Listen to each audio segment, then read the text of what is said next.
કવિ કાગ કહે, કવિ કાગ કે જેણે આ પૃથ્વીને બનાવી, આ પૃથ્વીને જેણે ધારણ કરી, એ માતાનું એ કોઠો કેવડો હશે। પૃથ્વી તણો પીંડો કર્યો વ્રજ લાવતો ક્યાંથી હશે। જગ ચાક ફેરવનાર એ કુંભાર બેઠો ક્યાં છે। પૃથ્વી તણો પીંડો કર્યો વ્રજ લાવતો ક્યાંથી હશે। જગ ચાક ફેરવનાર એ કુંભાર બેઠો ક્યાં હશે। કવિ કહે જેણે આ પૃથ્વીને બનાવી, આ પૃથ્વીને બનાવવા માટે માટી ક્યાંથી લાવ્યો હશે। આપણે એક બિલ્ડિંગ બનાવવી હોય, આપણે મકાન બનાવવું હોય તો પહેલા એના સ્તંભ બનાવવા પડે અને સ્તંભના આધારે બિલ્ડિંગ ઊભી થાય। પણ આ ભગવાને આકાશ બનાવ્યું, કોઈ થંભના ટેકા વગર આકાશ ત્યાં રહી જાય। આકાશ કોણે બનાવ્યું? આકાશના ઘડનાર ના ભાઈ ઘર કોણે ઘડા હશે। પૃથ્વી તણી માતા તણા કોઠા કહો કેવડા હશે। કવિ કહે આપણી પાસે ભગવાન પાસે બે વસ્તુ છે જયસુખભાઈ, અને આપણી પાસે એક વસ્તુ। ભગવાન પાસે બે વસ્તુ કઈ કઈ બોલે? ભગવાન કોઈથી છેતરાય નહીં અને કોઈને છેતરે નહીં, અને આપણી પાસે એક વસ્તુ, આપણે કોઈથી છેતરાય નહીં। હા, બીજામાં જરા ગડબડી છે, આવ્યો નથી કે ગયો નથી।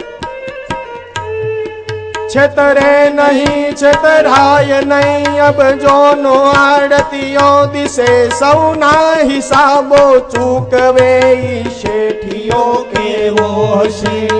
જે જેટલું કર્મ કરે એટલું એને ફળ આપે, શેઠિયો કેટલો મોટો હશે।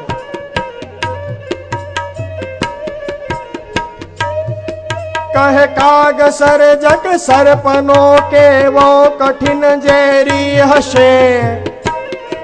કવિ કહે જેને સર્પ બનાવવા, આ ઝેરી સર્પ બનાવો, ખાલી આમ ડંખ મારે ત્યાં માણસ મરી જાય, એ પોતે કેટલો ઝેરી હશે।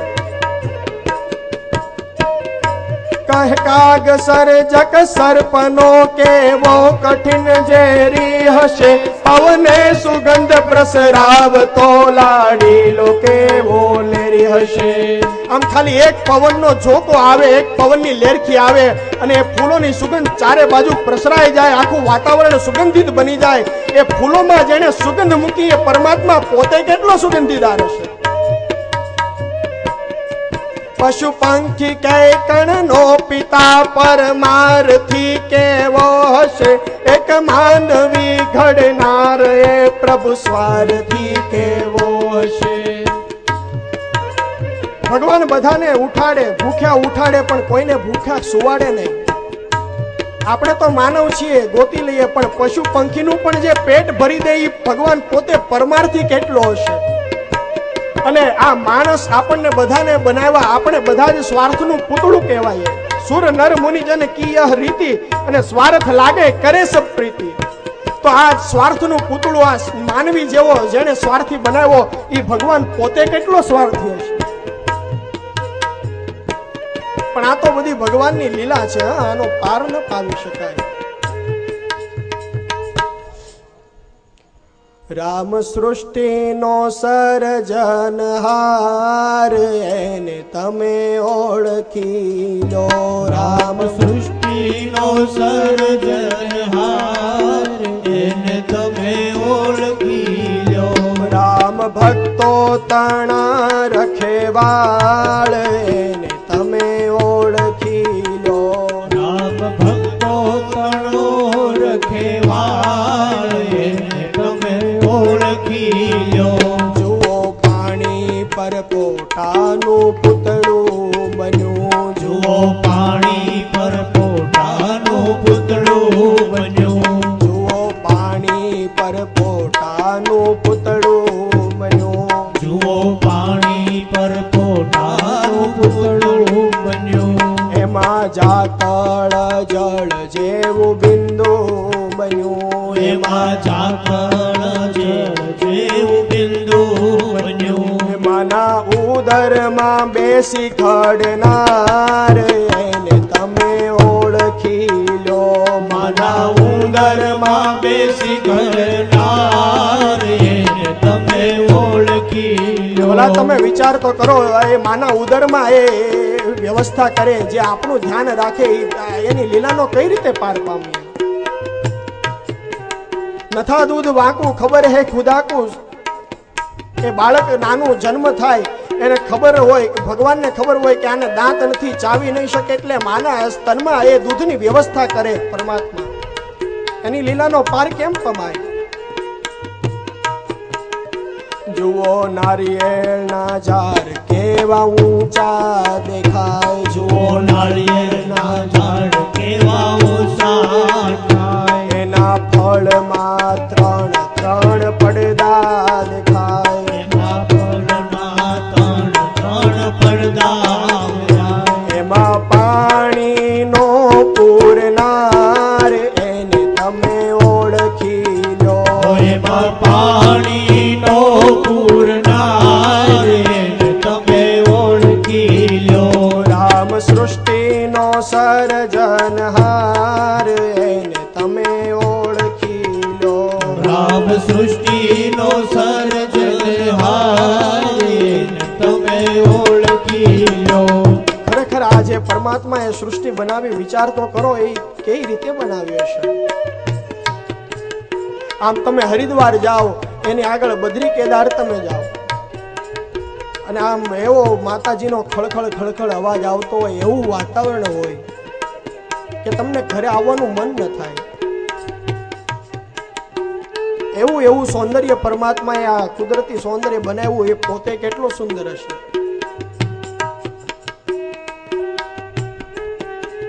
પણ આ તો ભાઈ ભગવાનની છે ને, એ અજબ રચના છે, એનો પાર ન પામી શકાય. આ ભગવાનની લીલા છે. અને આમાં બહુ વિચાર કરવા જાય ને તો આપણી બુદ્ધિ ટૂંકી પડે. હા, મારી તો ઉંમર હજી નાની છે, બહુ કથા, પણ મારા બાપુજી એમની કથામાં એક સંગીત વાળો હતો ને આ બધી કથા આવી એટલે સંગીત વાળો વિચારમાં પડ્યો કે આ સૃષ્ટિ હકીકતમાં બનાવી કઈ રીતે, અને વિચારમાં એ ગાંડો થઈ ગયો. એટલે બહુ વિચાર ન કરવો, ભગવાનને વંદન કરવા, એનો પાર આપણે પામી નહીં શકીએ.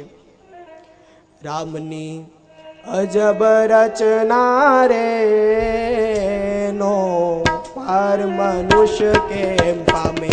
રામની અજબ રચના રે નો, આ તો એની અજબ રચના છે, આનો પાર ન પામી શકાય. એ પાર મનુષ્ય કેમ પામે રે, તો ઊંચા વિમાન ઉડાવે. રામની અજબ રચના રે નો પાર મનુષ્ય કેમ પામે. પાર મનુષ્ય કેમ પાવે રે, તો ઊંચા વિમાન ઉડાવે. રામની અજબ રચના રે નો મનુષ્ય કેમ પાવે. સુખ ભોગવવા કરે કમાણી, લક્ષ્મી ઢરડી લાવે. સુખ ભોગવવા કરે કમાણી, લક્ષ્મી ઘેરે લાવે. આખી જીવનની મહેનત કરે, પૈસો સંબંધોની પરવા ન કરે, પૈસો ઢળે, પણ જ્યારે ભોગવવાનું ટાણું આવે ત્યારે યમના તેડા એના આવે, ત્યારે શરીરમાં શક્તિ ન રહે. આમ બધાનું લોહી ચૂચીને ભેગું કર્યું હોય. ભોગવવાનું જ્યારે ટાણું આવે ત્યારે, ભોગવવાનું જ્યારે ટાણું આવે, યમુના તેડા આવે. રામની અજબ રચના રે નો પાર મનુષ્ય કેમ પામે. રામની અજબ રચના રે નો પાર મનુષ્ય કેમ પાવે. ભૂવો ધૂણીને જ્યારે માંદો પડે ત્યારે બીજા ભૂવાને બોલાવે. ભૂવો જોડીને જ્યારે માંદો પડે ત્યારે બીજા ભૂવાને આમ બોલાવે. ગમે એટલું મેલું હોય, ઘેલું હોય, બધું ઉતારતો હોય, દોરા ધાગા કરતો હોય, પણ ઈ પોતે જયારે ધૂણી ધૂણીને માંદો પડે ત્યારે દાણા સોવડાવવા ઈ પાછો બીજા ભુવાને બોલાવે. ભુવો ધૂણીને જ્યારે માંદો પડે ત્યારે બીજા ભુવાને બોલાવે. ભૂવો ધૂણીને જ્યારે માંદો પડે ત્યારે બીજા ભુવાને બોલાવે. એ તાપ તપે જ્યારે વૈદ્યના તનમાં, તાપ તપે જ્યારે વેદના તનમાં, ઓહળ યાદ ન આવે રામની અજબ રચના રે નો પાર મનુષ્ય કેમ પાવે. રામની અજબ રચના રે નો પાર મનુષ્ય કેમ પાવે. ભજન તો ઘણું લાંબુ છે પણ આની છેલ્લી કડી મને બહુ ગમે. આની છેલ્લી કડી રામ કહે તો કામ કરી લે હુકમ હૃદયે આવે. રામ કહે તો કામ કરી લે હુકમ હૃદય આવે. બોલે રામ કહે તો કામ કરી દે હુકમ હૃદય આવે. જે એકવાર હૃદયમાં રામ બોલે ઈ કામ કરી લે. પણ કયું કામ? આ કામ ભાગવતની કથા કરાવો, ભાગવતની કથા સાંભળો, રામાયણ સાંભળો. કોઈ ગરીબ બાળક એ ભણવામાં હોશિયાર હોય અને એને પાસે પૈસા ન હોય તો એને દાન આપો. જેને જરૂરત હોય, કોઈ ભૂખ્યું હોય તો તેને અન્નદાન કરો, વિદ્યા દાન કરાવો. જેની એ નાનો માણસ હોય તો એને તમે આગળ લાવો. રામ કહે તો કામ કરી લે હુકમ હૃદયે આવે. રામ કહે તું કામ કરી લે હુકમ હૃદયે આવે. કાગ કે જીવડો વમળે ચડે ત્યારે, કાગ કે જીવડો વમળે ચડે ત્યારે લખ 84 માં જાવે રામની અજબ રચના રે નો પાર મનુષ્ય કેમ પામે.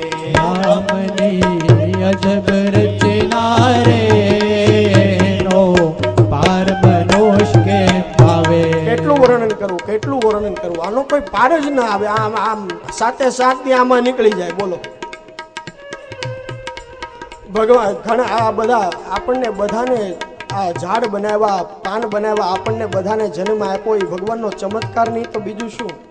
છતાં પણ ઘણા બુદ્ધિવાદીઓ, તર્કવાદીઓ એમ કહે કે અમને ચમત્કાર બતાવો તો અમે માનીએ.